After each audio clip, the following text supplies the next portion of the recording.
பிப்ரவரி 29. புனித அவுபின். பிரான்ஸ் நாட்டில் வாழ்ந்த அரச குடும்பத்தில் கிபி 470ஆம் ஆண்டு பிறந்தார் அவுபின்.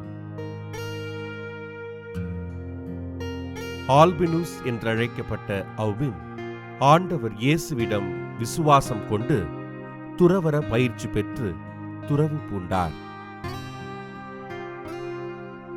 தன் துறவற வாழ்வில் ஜெபத்தினையும் தவ முயற்சிகளையும் முதன்மையாக கொண்டு இவ்வுலக மக்களின் பாவங்களுக்காக இறைவனிடம் மன்றாடிய அவுபின் தன் 35வது வயதில் தன் சபையின் தலைவரானார்.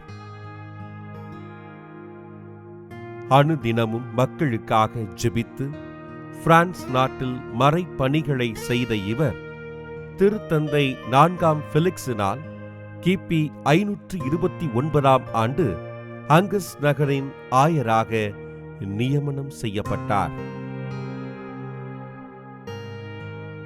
பிரான்ஸ் நகர அரசனிடம் நல்லுறவு கொண்ட ஆயர் அவுபின் அங்கஸ் நகரில் அடிமைகளாக்கப்பட்டிருந்த மக்களை மீட்டெடுத்து அவர்களின் நல்வாழ்விற்காக பாடுபட்டார்.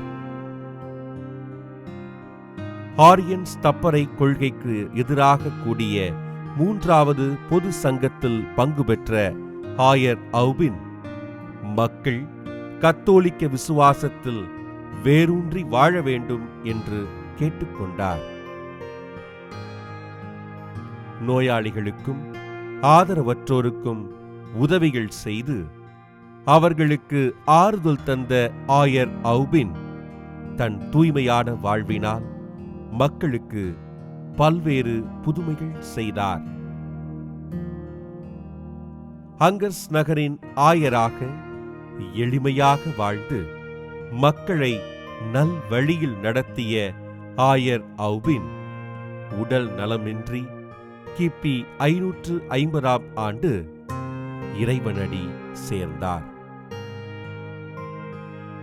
உலக வாழ்வினில் இடைவிடாத ஜெபத்தின் மூலம் ஆண்டவரில் கலந்து மக்களுக்கு இறை பணிகளை செய்த ஆயர் அவுபினை திருச்சபை புனிதராக உயர்த்தியது.